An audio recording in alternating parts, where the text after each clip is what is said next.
파트 2에서 저는 목숨을 걸고 이웃 김영수 씨의 창고에 침입했고 그곳에서 김성철이라는 이름의 신분증 사본을 발견했습니다. 20년 동안 저를 도왔던 천사 이웃의 이름은 거짓이었습니다. 저는 온몸에 소름이 돋은 채 창고를 빠져나왔습니다. 손에 쥔 신분증 사본과 낡은 사진들은 저를 진실의 나락으로 끌고 내려갔습니다. 저는 이웃집 김영수 씨가 다른 사람의 신분을 훔쳐 살고 있다는 끔찍한 결론에 도달했습니다. 저는 이 사실을 남편에게 말할 수 없었습니다. 김영수 씨가 이 살인자라는 증거 없이 고발했다가 혹시라도 그의 보복 대상이 되는 것이 두려웠습니다. 저는 밤새 인터넷을 뒤지며 김성철이라는 이름을 검색했습니다. 검색은 놀랍도록 쉬웠습니다. 김성철은 20년 전 바로 이 동네에서 실종된 남성이었습니다. 실종 당시 그는 이 집의 주인이었습니다. 그리고 그의 실종 사건은 단순 가출로 종결되어 있었습니다. 저는 그 순간 김영수 씨가 정원을 파던 이유, 20년 전부터 기록이 깨끗했던 이유, 그리고 김성철의 물건이라는 박스를 숨긴 이유를 모두 깨달았습니다. 지금 이 집에서 살고 있는 김영수라는 이름의 남자는 20년 전 이 집의 진짜 주인이었던 김성철을 살해하고 그의 신분을 훔쳐 그 자리에 들어앉아 살았던 것입니다.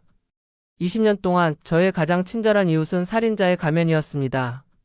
저는 그가 20년 동안 저에게 베풀었던 모든 친절을 되짚어 봤습니다. 아파트 복도 청소 아들에게 건넨 조언, 제가 아플 때 가져다 준 주.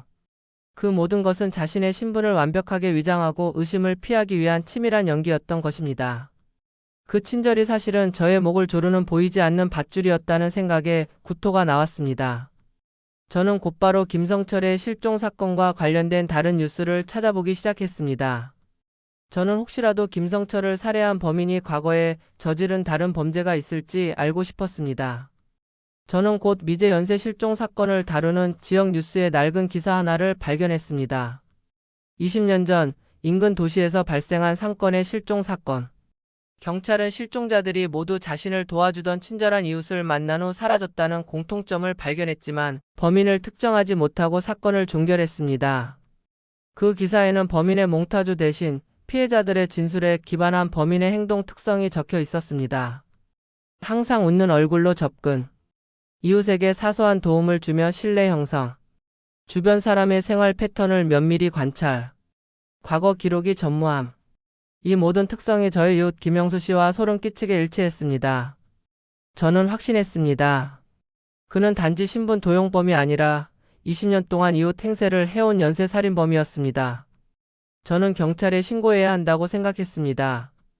하지만 증거가 너무나 미약했습니다. 고작 박스 안에 있던 빛바랜 신분증 사본과 제가 목격했던 밤중의 삽질뿐이었습니다. 게다가 제가 경찰에 신고하면 그가 가장 먼저 눈치챌 것이고 저희 가족이 다음 희생자가 될 수 있다는 두려움이 엄습했습니다. 그날 저녁 김영수 씨가 평소처럼 저희 집 현관 앞에 잘 익은 호박을 가져다 놓았습니다. 미란 씨, 오늘 점심때 집에 누가 다녀간 것 같던데 혹시 보셨습니까? 우편함 근처에 낯선 발자국이 좀 묻어 있어서요. 제 심장이 쿵 내려앉았습니다. 제가 창고 문을 열 때 낡은 창고 앞 흙바닥에 발자국이 남았을 수도 있다는 사실을 깜빡했습니다. 아, 글쎄요. 저는 보지 못했어요. 수리기사분이 혹시 왔다 가셨나? 저는 억지로 미소를 지으며 떨리는 목소리를 숨겼습니다.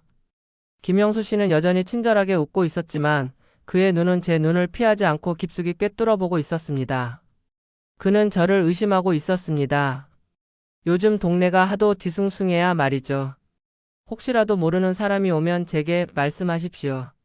제가 20년 동안 이 동네를 지켜왔잖습니까? 그가 20년 동안 이 동네를 지켜왔다고 말하는 순간 저는 그 말이 20년 동안 이 동네에서 완벽하게 범죄를 숨겨왔다는 소름 끼치는 경고로 들렸습니다. 여러분, 연쇄살인범이라는 확신은 있지만 신고하면 보복당할 것이 두려운 상황에서 여러분은 어떤 선택을 하시겠습니까? 이미라는 이제 천사 이웃의 연쇄살인범 정체를 알게 되었고 그 살인범은 그녀를 의심하기 시작했습니다.